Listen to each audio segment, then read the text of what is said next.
6 marker का question आता ही है इस चैप्टर में से।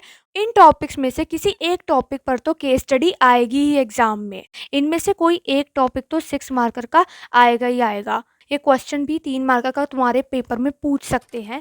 क्लास 12 बीएसटी के ऐसे इंपॉर्टेंट टॉपिक्स जिन्हें करके तुम पास तो कर ही सकते हो एग्जाम, और you can definitely score better marks. तो ये ऐसे टॉपिक हैं जिनसे क्वेश्चन हर साल एग्जाम में आता है।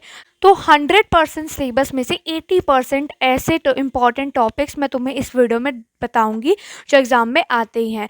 चैनल को कर लो सब्सक्राइब अगर अभी तक तुमने सब्सक्राइब नहीं किया है।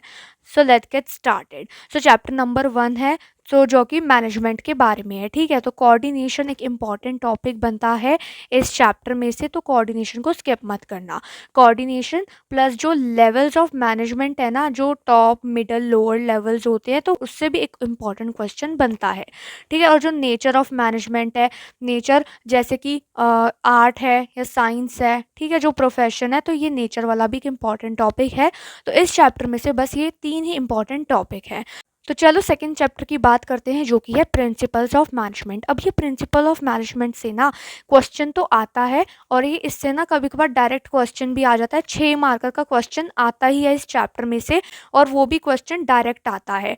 ठीक है, तो प्रिंसिपल ऑफ मैनेजमेंट से तो तुमने प्रिंसिपल लर्न कर लेने हैं।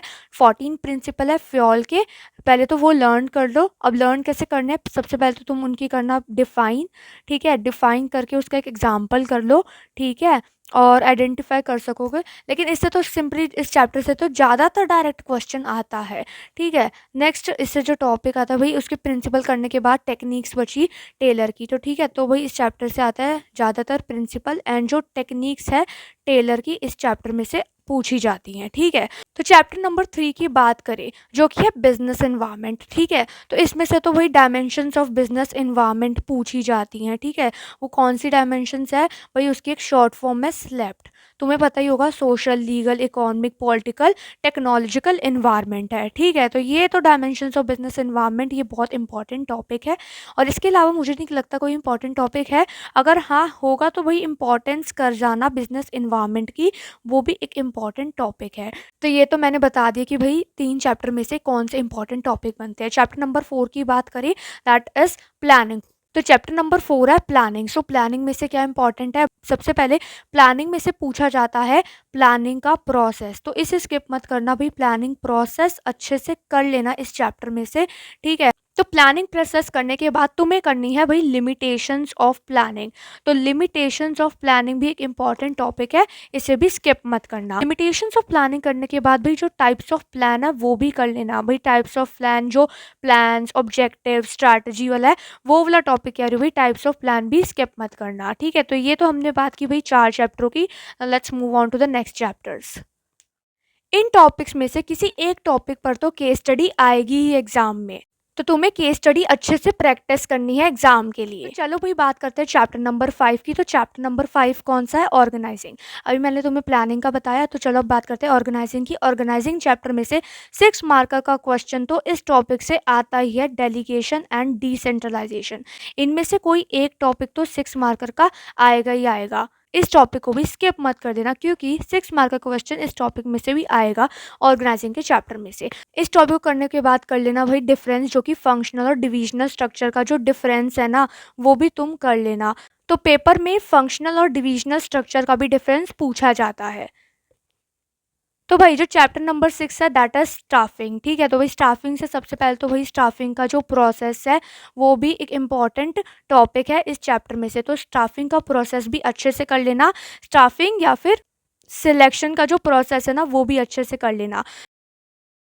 स्टाफिंग या फिर सिलेक्शन का प्रोसेस इस चैप्टर में से भी पूछ सकता है। तो इसको करने के बाद तुमने करना है सिंपली भाई रिक्रूटमेंट। तो जो रिक्रूटमेंट है ना, उसके जो टाइप्स हैं, एंड जो ट्रेनिंग है, जो ट्रेनिंग वाला टॉपिक है ना, ट्रेनिंग एंड डेवलपमेंट, वो भी तुम इस चैप्टर से कर लेना। ठीक है, चलो भाई आते हैं नेक्स्ट चैप्टर में, दैट इज डायरेक्टिंग। तो भाई डायरेक्टिंग चैप्टर से क्या क्या पूछा जा सकता है भाई, एक तो डायरेक्टिंग चैप्टर से तुम ना financial and non financial incentive तो पढ़ ही लेना। ठीक है, तो फाइनेंशियल और नॉन फाइनेंशियल इंसेंटिव पढ़ लेना, क्योंकि वो भी एक इम्पॉर्टेंट टॉपिक है। तो ठीक है, फाइनेंशियल और नॉन फाइनेंशियल इंसेंटिव प्लस इस चैप्टर से कर लेना भाई तुम टाइप्स ऑफ लीडरशिप। ठीक है, तो भाई लीडरशिप तो वेरी वेरी इंपॉर्टेंट है, क्योंकि इस टॉपिक से भी 3 मार्क का क्वेश्चन हो सकता है तुम्हारे पेपर में आ जाए लीडरशिप टॉपिक में से। तो ठीक है भाई, उसको पढ़ने के बाद भाई बैरियर, भाई कम्युनिकेशन बैरियर, इसे स्किप मत करना, ये भी एक इंपॉर्टेंट टॉपिक है। नंबर नेक्स्ट बात करें चैप्टर नंबर 8 की, that is your chapter controlling. So भाई कंट्रोलिंग की बात करें, इससे तो सबसे पहले कर लेना भाई तुम कंट्रोलिंग का प्रोसेस। ठीक है, इससे बस एक ही इंपॉर्टेंट क्वेश्चन बनता है। इससे पेपर में एक और क्वेश्चन पूछ सकते हैं कि भाई कंट्रोलिंग, प्लानिंग एंड कंट्रोलिंग से रिलेशनशिप बताओ। ऐसे रिलेशनशिप पूछ सकते हैं प्लानिंग और कंट्रोलिंग का, या फिर पूछ सकते हैं कि भाई प्लानिंग और कंट्रोलिंग कैसे बैकवर्ड और फॉरवर्ड लुकिंग फंक्शन है, ये भी क्वेश्चन पूछ सकते हैं कंट्रोलिंग में से। तो चलो भाई नेक्स्ट चैप्टर की बात करते हैं, दैट इज चैप्टर नंबर 9। वो चैप्टर भाई फाइनेंशियल मैनेजमेंट, और ये है फाइनेंशियल मार्केट। तो फाइनेंशियल मैनेजमेंट में से कैपिटल स्ट्रक्चर, और जो कैपिटल स्ट्रक्चर है ना, जो डेट एंड इक्विटी वाला, वो कर लेना। उससे एक न्यूमेरिकल, न्यूमेरिकल तो पूछ ही सकते हैं जो ईपीएस चेयर वाला है। ठीक है, इसको करने के बाद भाई तुम जो फैक्टर्स अफेक्टिंग है ना, जो फैक्टर अफेक्टिंग वाला टॉपिक है कि भाई what are the factors affecting capital structure, और what are the factor affecting decisions, जो इतने भी डिसीजंस वाले टॉपिक है वो तुम कर लेना इस चैप्टर में से कि भाई what are the factors affecting this. ठीक है, तो ये 9 चैप्टर में से तुम कर लेना। नंबर नेक्स्ट बात करें चैप्टर नंबर 10 की, जो कि है फाइनेंशियल मार्केटिंग। ठीक है, फाइनेंशियल मार्केट है वो चैप्टर। तो भाई फाइनेंशियल मार्केट से तुमने करना है भाई SEBI.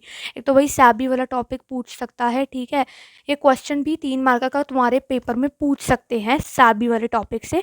Number next 1 marker MCQ में बहुत पूछा जाता है ट्रेडिंग प्रोसीजर। तो भाई ट्रेडिंग प्रोसीजर ना एमसीक्यू में भाई पूछा जाता है, जो डीमैट अकाउंट वाला टॉपिक है ना, इसके अंदर ही स्टेप आता है, तो भाई वो भी पूछा जाता है पेपर में। ठीक है, उस तो एग्जाम में ना इस चैप्टर में से डिफरेंस भी पूछ सकते हैं, जो प्राइमरी और सेकेंडरी मार्केट का डिफरेंस है। ठीक है, जो मनी और कैपिटल मार्केट का डिफरेंस है वो भी इस चैप्टर में से पूछ सकते हैं। नंबर नेक्स्ट बात करें 11 चैप्टर की, जो कि है मार्केटिंग। मार्केटिंग से क्या पूछ सकते हैं भाई, फंक्शंस ऑफ मार्केटिंग। एक तो भाई फंक्शंस ऑफ मार्केटिंग पढ़ लेना, वो भी एक इंपॉर्टेंट टॉपिक है, वही केस स्टडी दे सकता है इस चैप्टर में से।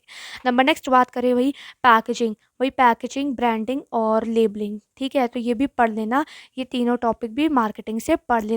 और जो तुम्हारा प्रमोशन वाला टॉपिक है वो भी एक इम्पॉर्टेंट टॉपिक बनता है मार्केटिंग से। ठीक है, तो केस स्टडी ज़्यादा चांसेस होते हैं मार्केटिंग से आने के। वही नंबर नेक्स्ट चैप्टर की बात करें, जो कि last chapter of your book, PST की बुक का last chapter, that is consumer protection. Generally ये जो चैप्टर है ना 3 to 4 मार्कर का चैप्टर ये होता है। ठीक है, तो इसमें से भाई कंज्यूमर की रिस्पॉन्सिबिलिटी पढ़ लेना, प्लस जो कंज्यूमर के राइट्स है। हो सकता है इसमें से 6 मार्कर का क्वेश्चन आ जाए। ठीक है, जो कंज्यूमर के राइट्स है उसमें से 6 मार्कर का क्वेश्चन भी आ सकता है, चाहे डायरेक्ट आ सकता है, चाहे केस स्टडी में 4 नंबर का क्वेश्चन आ सकता है। तो भाई इस वीडियो में मैंने तुम्हें सारे इंपॉर्टेंट टॉपिक्स बता दिए बीएसटी क्लास 12 की बुक के। तो अगर तुम्हें ये वीडियो अच्छी लगी तो इस वीडियो को लाइक कर देना, और लाइक करने के बाद चैनल को कर देना सब्सक्राइब। तो मिलते हैं नेक्स्ट वीडियो में।